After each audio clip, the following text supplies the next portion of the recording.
I've made a lot of mistakes as a runner, a lot. And some of them almost cost me races. Some of those mistakes cost me months of running. And most of them mistakes, I knew better. That's the frustrating part of it. So today, I'm going to go through some of the dumbest mistakes that I've made, so maybe you don't make the same ones. Welcome to the UltraNurse Podcast. This is where we run long and work even longer. I'm your host, Brad, a flight nurse, paramedic, dad of 3, and a mid-of-the-pack ultra runner, just trying to figure this whole endurance thing out 1 mile at a time. This podcast is about running, especially running long, all while balancing work, family, and everything else that comes with real life. All right, I'm going to talk about mistakes, because we all make them. No one's perfect. And if you haven't made a mistake as a runner, you're going to make it eventually. Time will come. You will make some dumb mistakes. But I'm going to try talking about the list that I wrote down of mistakes that I made personally. And maybe you won't make some of these, because some of these are really, really stupid that I've done. So I'm just going to hop right into it because I got a pretty long list. Yeah, I'm an idiot. I'm not a very smart guy. I'm not a very smart man. See, I made it all last episode without a movie reference, and I just hit you.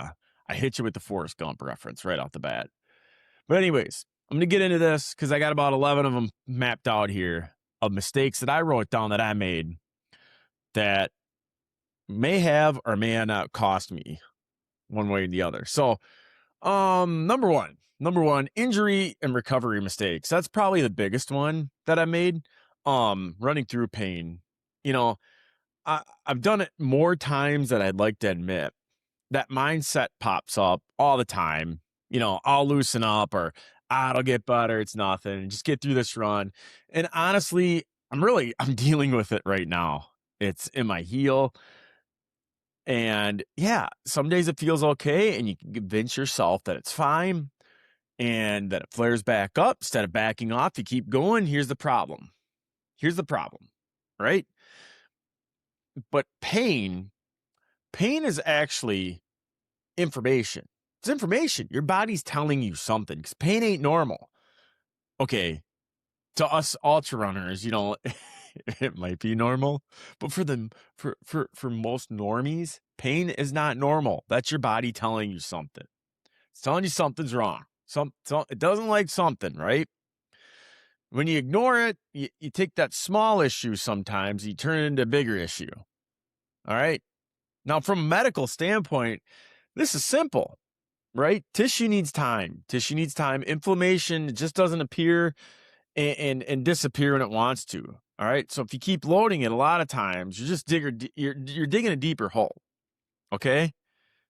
A lot of times, and not necessarily where I'm at right now with this heel issue. I'm doing all the right things. I'm working with PT. I went to see a podiatrist just to get all cleared. And I'm working with my coach, Ben, and we're working through this. We're doing it smartly, right? And, you know, I may have skipped the long run last weekend. It just wasn't feeling right. And, you know, I got all the pros telling me now, hey, it's good to run on. You're not going to do any damage. So it's a little different. But a lot of times, you know, I addressed this early. I did before I really screwed it up, right? So, you know, a lot of times you got to back off. A lot of times you got to modify, which I modified my whole training the past 2 weeks. I modified, and you got to let it calm down. You got to work on the root of the problem. And, you know, you got to take a few days off sometimes, because a few days off early is a lot better than a few weeks off or months off, if you get what I'm saying. So that's the first point, not listening to my body and running through dumb injuries. Okay. So if you're running with pain, go get it looked at by a good physical therapist or the appropriate person, doctor be that, or sports therapist or whatever. If you're in the Dubuque area, go hit up my friends at Dubuque Physical Therapy. No, I'm not paid. I think they have my dad on payroll though, or he at least pretty much built the Piasta building. Anyways, number two of mistakes that I made, foot care mistakes, right? I mean, blisters, right? This will end your race. I mean, it'll almost end your race more than anything faster, right? Other than nutrition. but not your fitness, not your toughness, your feet, because you're on them, right? I've had hot spots early in races and I ignored them. My last one, you think you get smarter as you progress in the sport. You don't, because my last race was almost a complete disaster with my feet. I knew they were getting hot. I felt it like at mile 25 or 30. I'm like, man, my soles of my feet, my balls of my feet are getting hot. And there I was. I ignored him. I knew it was coming too. I knew it was coming around mile 40. And I didn't stop. I just kept going. It was hot out. I just wanted to get out, get some miles done in the dark. I'll take care. I'm going to switch shoes at mile 60. That was my thing. I'm going to switch shoes at mile 60. And, I'll deal with it later. That mentality. And well, that mile came at mile 60, as I said. My feet were wrecked. They weren't that bad looking back at it hindsight, but they didn't feel good. I had a couple blisters. Dr. Hahn, I gave him a shout out like 4 times though. No, I don't have a man crush, but no. I was miserable. I got fixed up. It took about 20 minutes to fix my feet up at that aid station. And it probably, I probably wasted 10 minutes because if I would just took the 5 minutes to change socks at mile 40 and address the issue, I probably could have just changed socks and shoes at mile 60. Who knows? All right. So the lesson there with the foot mistakes is to fix it early, right? Stop early, fix it immediately, change socks, put tape on, put lube on, whatever you need to do. All right. Take care of your feet. Again, 5 minutes early could save your race. Number three of dumb mistakes I made, fueling mistakes. All right. I still suck at this, right? And it was just really bad early on because I would just wing it, right? I'll just eat at aid stations. Hell, I still did that up until recently training for Ure. I did it at my last ultra. It almost killed me too. I'll take something here or there. It's a gamble. And looking back, hindsight, it's a complete gamble. All right. There's actually scientific data on fueling, on how to fuel for that, right? They've done a lot of studies about this now, and it's around 60 to 90 grams of carbs per hour in these super long ultras, like 100 Ks and on or something like that, 50 Ks and on. And if you're not hitting that, you're not performing to your potential. You're just not. I didn't practice this. I didn't do gut training. I had no system. Down. I'm just like, I'm gonna break the world record of eating pickles in the next 24 hours, and that's gonna be my fueling. And I might eat a burrito every 20 miles, or a quesadilla here and there. I'll grab a handful of peanut M&Ms. You get what I'm saying? Just no real system. It's actually pretty stupid, especially when you're paying what you're paying to do these long runs. All right. So what happens when you don't do this right? Your energy is going to drop. Your stomach's going to go. Went twice on me my last 100. And then you're in trouble. All right. You shouldn't wing fueling a 100 miler. That's pretty stupid. So what should you do? First off, you should have a damn plan. Have a plan of fueling your entire race without an aid station.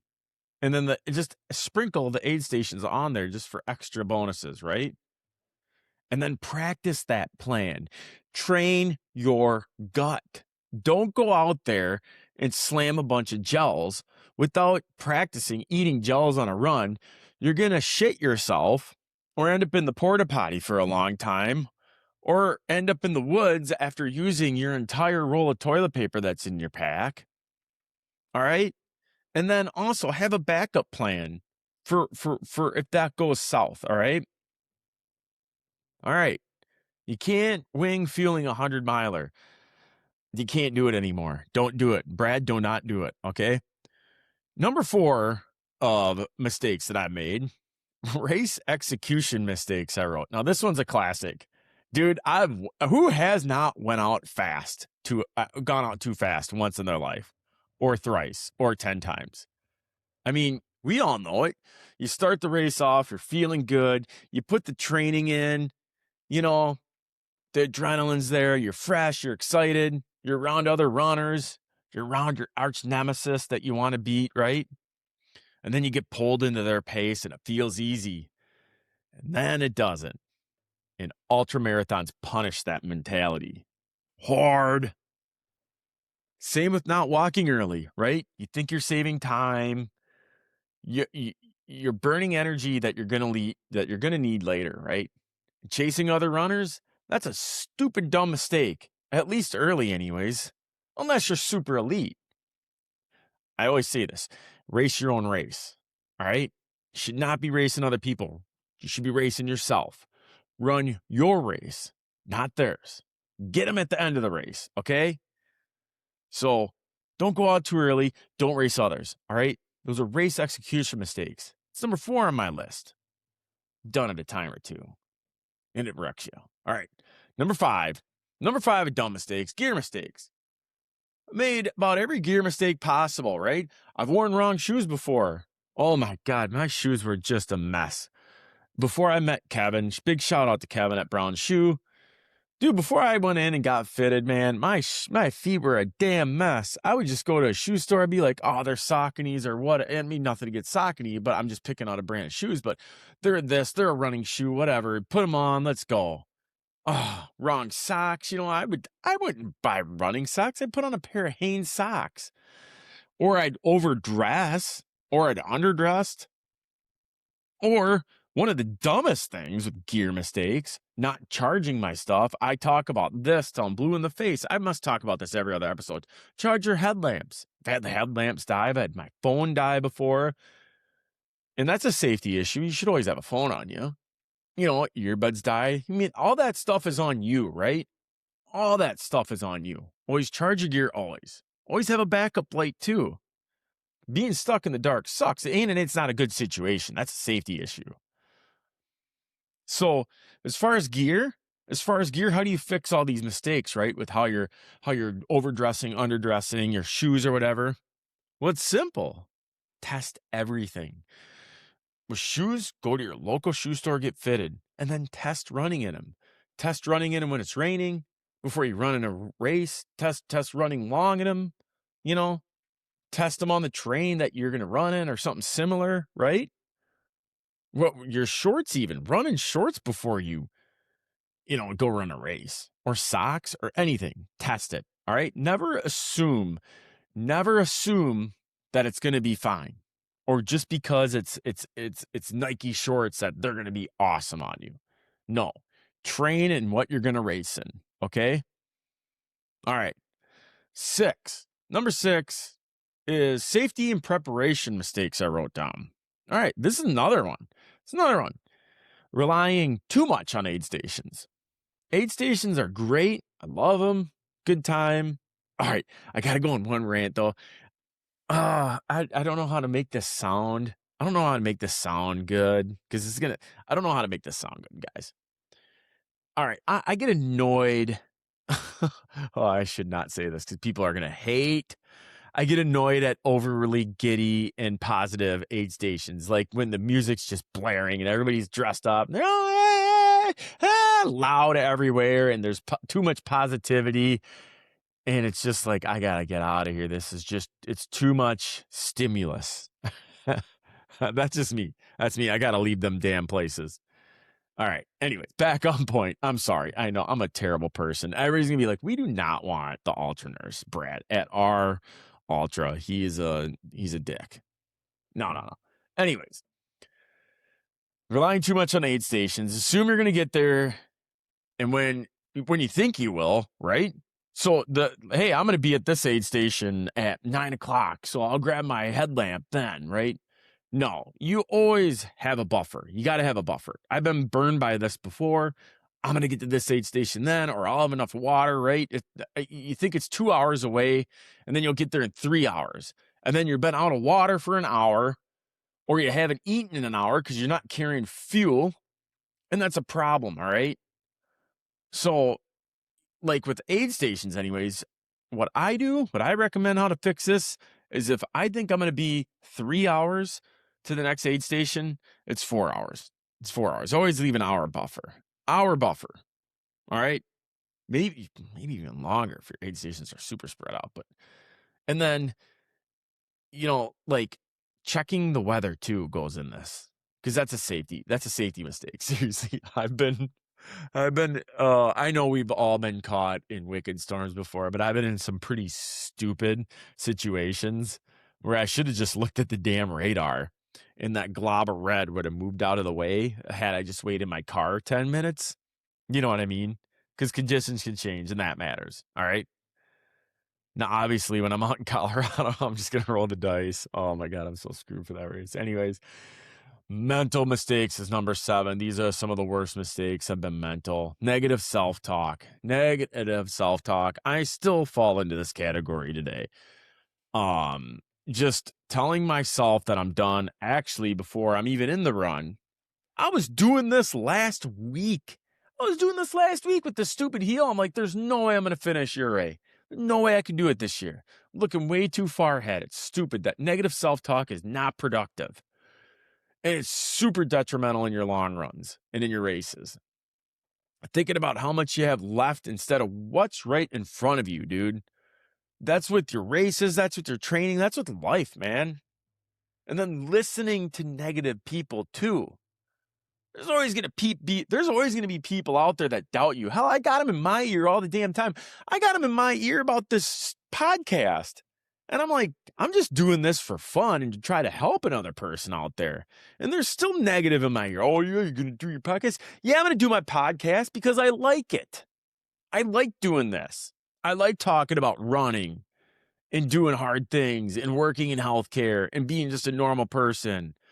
And all this other stupid stuff. And you know what? I made this list. So maybe if somebody out there listens to this and they're like, oh my God, he's got a point, and it helps somebody, right? But listening to negative people, it's so stupid. There's always going to be people out there that doubt you. Or like, I even get it now. Oh, you signed up for URA? That's a 10. That's all. What are you going to do about the altitude? Oh, there's 43,000 feet of vert. How are you going to do? What? That's up in the mountains? You're never going to be able. You know what? I'm going to do it. I'm going to fucking rock it too. Don't listen to people like that. You can't listen to that. It's so stupid. And use them as fuel. I put it in a bank. I put it in the back of my head and it's just sitting there. It's like coal on fire to me. It just lights me up. That negative people that doubt you and those are the people that project their limits onto you. You can't listen to that shit. You can't listen to it. Take it, put it on the fire and ignore it. All right. You need to control your environment and stay present and focus on what's right in front of you. All right. Because your mind could end your race before your body does. I always tell people that these ultra marathons, your mind quits before your body ever will. All right. So that negative self-talk out the window, negative people out the window. Can't have that shit around you. Or use those negative Nancy's as fuel. Prove them wrong. I just about dropped the F-bomb. I'm trying not to cuss on here.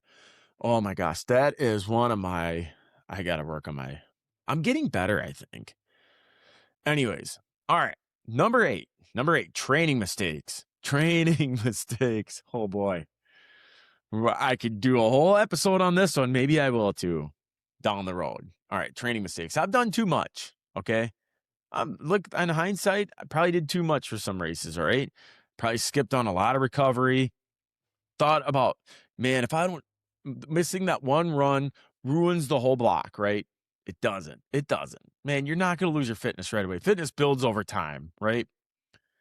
And you could ruin all that fitness real quick if you don't respect your recovery. Just remember that consistency beats perfection every dang time. And other training mistakes too that I'll add in here is not using a coach or at least having a colleague or friend or somebody that knows what they're doing or that's been there, done that. Just looking at your training plan and getting like another set of eyes on you, right? I know not every one of us can afford a coach. And to be honest with you, I don't think it's that reasonable of a price, to be honest with you. Learn how to do something once a month to make that money to pay for the coach. It's eye-opening, man. It's eye-opening, and it will help your running, and it will help just your life in general. It's a lot of less stress on your shoulders, man. I don't got to plan my training. I mean, I look over it and I kind of think of what I'm doing and why we're doing it, but like, yeah, that's training mistakes. And I'm not doing too much now. I know I'm not doing too much. All right. And the last one I want to talk about. And I know I could probably wrote a few other ones, big ones down. This is probably the biggest one for me. Probably the biggest one for most of us. And it's going to be a controversial one. Lifestyle mistakes. I'll argue it's the biggest one. You can't out-train a bad lifestyle. It's going to catch up with you eventually. It will. It will. Eating like shit. We all joke about it.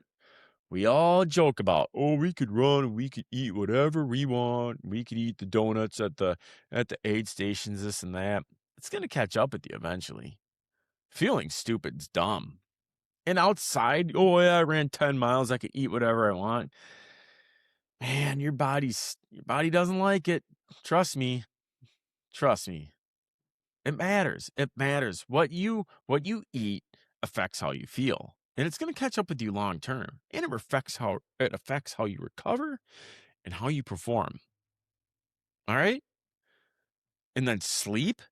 I know for a lot of us in healthcare, we sometimes glorify how, oh yeah, I work night shift and I'm on the ambulance and we didn't get a lot of sleep and camaraderie, right? We don't sleep that much and that stuff, but man, sleep is super important. We got to take time. We got to work on getting more sleep. And I say it all the time. I know night shift has its perks, but the second you can get off night shift, get off of it, folks. It's absolutely terrible for you. And I get it. Somebody's got to be there. Somebody's got to be on the ambulance. Somebody's got to be in the ER. Somebody's got to be in the ICU. Somebody's got to be there for these people that are getting sick and hurt all time of the days and nights. But when you can get off it, get off it. Okay? All right? It makes a huge difference. And then lastly, alcohol. Alcohol. Dirty. There is I'm going to go into a little spill about alcohol here. And I know people are going to turn off this right away because our country and specifically they're like I think in our country, we've been fed this lie about alcohol for years and how socially accepted it is. And I get it. You know, it's fun to sit around and have a couple beers and, you know, after that big race, have a beer. But all these studies are showing there's not one single benefit to alcohol. And I tell you what, since I gave it up, my world has changed 180 degrees for the better. And I don't miss it at all. Drinking impacts everything, man. It does. It's poison to every single cell in your body. It impacts your sleep. It impacts your recovery. It impacts your energy. And I get it. Again, I get it. It's fun to have a beer after a race, and it's fun to have a beer here and whatever there, and you know what I mean? And it's so socially accepted, but I don't know, man. Getting rid of alcohol, I've achieved more in my life, and I didn't even consider myself a raging alcoholic, but getting rid of that has made a huge difference in every aspect of my life. Not only as a runner, but as a father, as a friend, as a son, as a coworker, just as a human being. And I don't know. That's my spiel on alcohol. And again, lifestyle, treat your body like it's a Ferrari, right? I always say it, treat it like it's Ferrari, not a Chevy Cavalier. Stop putting 88 in it. We want to put in rocket fuel, right? Treat your body like it matters because it does. You can't out-train a bad lifestyle. It's going to catch up with you. And voila, there's the episode. All right. You're going to make mistakes. We all make mistakes. No one is perfect. Not one of us is perfect. There's even elite athletes out there still effing up all the time. Seriously. Hey, if you know one of them elite athletes, though, tell them about my podcast. I want to have one of them on. I want to have more people on. So, I mean, if you want to come on the show, shoot me a message. Love to talk to you. Especially if you work in healthcare and you rip ultras. I want to talk to more people like that out there. Or if you, just anybody in general. If you're interested, give me a holler. Because, I mean, and back on point, to do my final message here, we all make mistakes, right? Everybody. It's literally part of the sport. It's kind of comical talking about them at times, too. But you learn from them. We all learn from mistakes, right? Don't consider any mistake a wasted. They're not wasted. All right? Honestly, making those mistakes actually makes you better. And then you figure it out. So, all right, I'm going to start rambling. I always just ramble at the end of these episodes. That's a wrap for today. All right. And again, it's always end the show. I want to thank each and every one of you for spending part of your day, part of your run, your drive, whatever. And if this episode helped you, or you know another runner that can use it, please share it with them. Make sure you're subscribed so you don't miss the next episode. And if you got time, leave a rating or a comment and give us some love on our socials. And again, if you know somebody or yourself is interested in coming on and having conversation with the one and yours truly, hit me up, send me a DM. All right. Appreciate you being here. Go rip some miles. Love each and every one of you. Peace.